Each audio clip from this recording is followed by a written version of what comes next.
Hello there. It's been a while, hasn't it? Well, to be honest, I would have loved to be doing this unleashed on a racetrack somewhere instead of dusting off my ignition cobwebs with a bucky. But maybe it's all pretty poetic at the end of the day, given that the Hilux is SA's top-selling vehicle, and we know how much you as South Africans absolutely love the bucky segment. But it's always been one that I'm sure you will remember I could never quite get my head around. Why would you pay so much money for a space that you hardly ever used? So I guess the big question is, can Toyota's latest version of the GR-S, their sports model, finally change my opinion? Let's find out.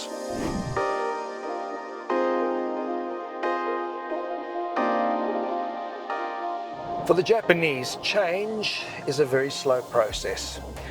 They stick to what they know, they're usually the last to blink, and that is not necessarily a bad thing. Take the Hilux, for example. It's been around since 1968, and this formula that keeps going right for them hasn't changed too much over that time. But what has changed, the competitors are snapping at the heels, vying for the top spots that the Hilux has dominated for so long. So what is different with the sportier GR-S version over the rest of the Hilux offerings? Well, not too much actually. They have stuck to the tried and tested. The 2.8 litre diesel turbo is still there and still pet that 6-speed transmission. That solid rear axle with the leaf springs still doing duty. They have upped the performance ever so slightly. 15 kilowatts over the standard Hiluxes, also with the same engine like the Legends, where they're doing 150, this is now 165 kilowatts, and the torque is also up by 50. We're now pushing out 550 Newton meters in the GR-S. But what else has changed besides a little bit of extra performance? Well, let's take a look.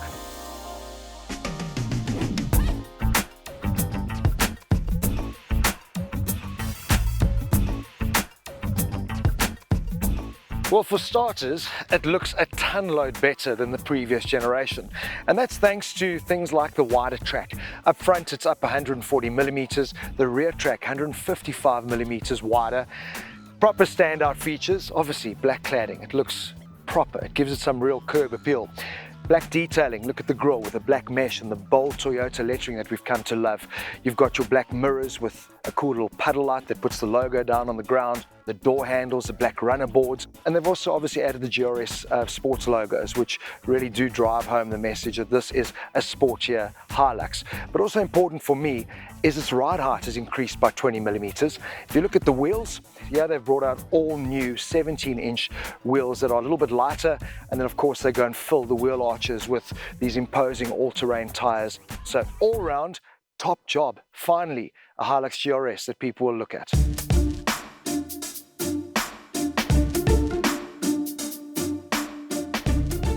Now what is pretty cool is they have gone and linked the tailgate to the central locking. I mean, this isn't groundbreaking, but I'm glad they finally got around to doing it. A nice addition as well is they've added lighting into the load area. So you put your hand over the sensor, the lights come on, but come on, what are you thinking? The lights, where they're positioned, where they are sitting, that for me is going to get broken off so easily if you do end up using the load bay. So for me, nice touch, but they could have done that a lot better. You then also do obviously have your 12-volt chargers, 2 of them up in the back. So if you are converting into overlanding, want to run fridges and external lights, you can do that as well. So good job on that.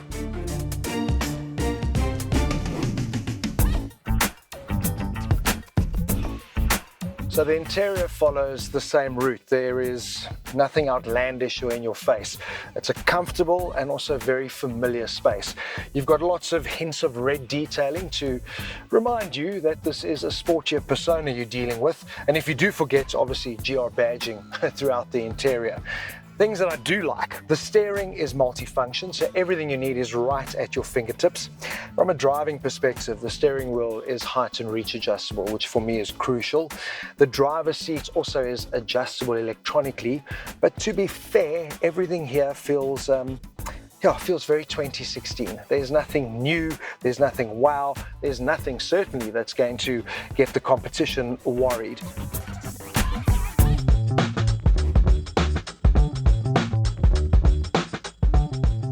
What is good though, from an overall driving and safety perspective, is the uprating of the brakes.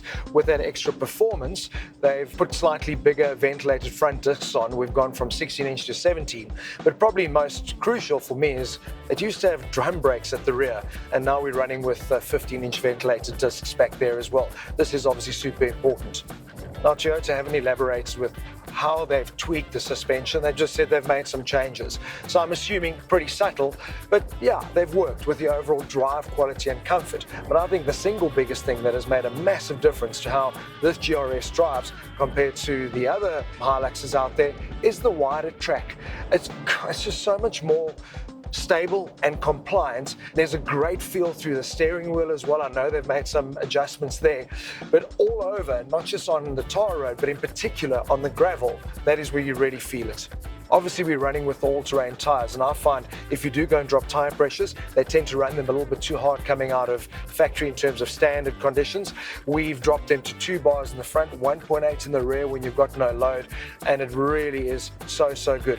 Obviously, it comes with vehicle stability control and all the driver and safety aids that you can imagine, but on the dirt road, it is really an impressive operator.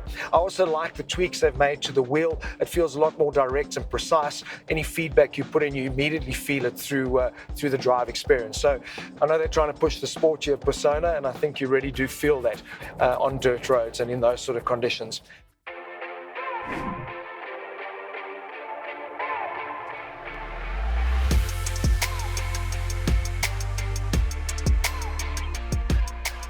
So to answer that question I posed earlier, do I think bakkies are worth their price tag? No.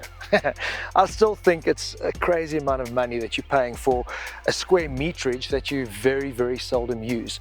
But I'm also a realist, and I know that you as consumers are not going to take my logical considerations into mind, because you buy bakkies because you love how they look. You love their road presence and the status. You also love being able to say, hey man, I can go anywhere, I can throw anything in the back, even though you very seldom do either. Now, bakkies across the board, the high end, top of the range, you're looking at $1 million.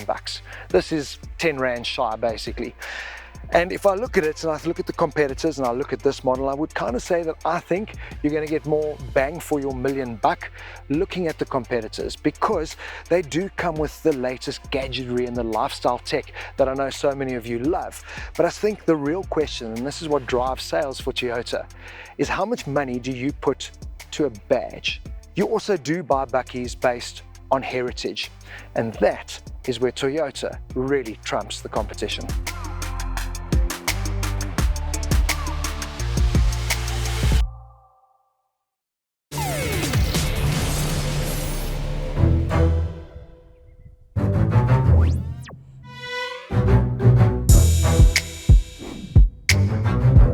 You're watching Ignition GT. Welcome back. The Gazoo racing brand is probably best known for its exploits in the Dakar Rally, having won the grueling desert race no less than 3 times. The road-going version may be a far cry from the racing Hilux, but is it as impressive in its own right? The big change is the track width. I've always said that track width does make a difference. I've realized recently it makes a huge difference. Yeah, there's more than just the track width, so it does have a specific damper tuned to this car as well. So let's address the elephant in the room. A standard Hilux is hard. A standard Hilux, if you don't drop tire pressures on a gravel road, and you don't have something on the back, something hefty. It can get real very quickly. This car rides superbly. So it rides, the initial bump and rebound is actually quite pliant, which initially is quite strange. It does have a bigger, more aggressive off-road based or off-road bias. It looks more like the race car. BF tire on it. Yeah. The takeaway for me though, in the category, not necessarily just for Hilux, this is a 165 550 kilowatt tune on the 2.8 GD6. I think they've worked yet some more on the gearbox calibration. The throttle response and the pickup and the in-gear acceleration on this bakkie will rival a V6 Ranger every day of the week. Bernie, your thoughts? One of the things that Marius mentioned was that South Africans buy bakkies in their droves, and they do, and there's a space at the back that nobody uses. What are your thoughts on that statement and how that fits into the market? You know, we've seen the evolution of these buckies over the years. You know, double cabs came, they were a novelty because people still used bought passenger cars and station wagons and all kinds of things to carry the family with them. Now, buckies have to fulfill several purposes. They have to be, you know, daily commutes, runabouts, family cars, holiday vehicles. They have to do everything. So yes, maybe in some of our context, we won't use the back seats that often. But for many people, they do. People have gone from having 3 cars in their household to 2 and sometimes 1, and it has to do everything. Yeah. And this bucky, okay, you know, you'll probably not have this as your only vehicle. This is because it's a very specific market. It's a very specific vehicle. It can do everything. What are your thoughts? So I come from a specific user demographic. We tow. We tow, we camp. All the time. We do it all the time. In my circle of people, there are a lot of people that tow and camp, etc., etc. So having a bucky, you are able to do whatever. If you don't have the bucky, it takes a certain practicality away when you do need it. So, you know, the guy with this sort of thing can load stuff. Doesn't have to. He may do. And even if you loaded, let's reverse the argument slightly. If you loaded 4 times a year, it was a fridge here, and some of you quickly took somewhere at one time for somebody. If you didn't have it 4 times a year, You'd have to you'd rent either be renting a trailer Ask a or friend. phoning a mate, be like, listen, Who can has I a borrow your bucky? bucky? Yeah. So, you know, Nobody wants to make or have that phone call. exactly. When you've spent a bar and you can have sort of the MacGyver knife, which can do whatever it is you want it to do, tow, camp, not camp, I reckon this vehicle possibly has the opportunity to become quite popular in the overlanding space because of the wider track. So then it's literally a roof rack or 2, Off you go. a few drawers in the back. It's a Toyota. It's going to have very good service cross-border. So in Namibia, Botswana, the minute you start going further afield, they are intrinsically desperately reliable. So yeah, for that kind of guy, Interesting. yeah, absolutely. Yeah. The Toyota infotainment system, I think it's a bit lacking there, and so is that center console. Is it because it's tried and tested that they've gone that way? Because you'd rather have something that's slightly less modern and more reliable? What are your thoughts on that? So, I mean, the Ranger is 2 years old. The Hilux is 8 years old, or whatever it is. I'm maybe counting incorrectly. So there's a major gap between development of these vehicles. But if you look at the price of this versus the nearest competitor in the performance bucky space, I think this still takes the cake for me. So I can look past that for now. If this was a new release, a new generation Hilux, and it was still like that, I'd go, no, guys. Fair. If it ain't broke, then don't fix it. Yep. For now.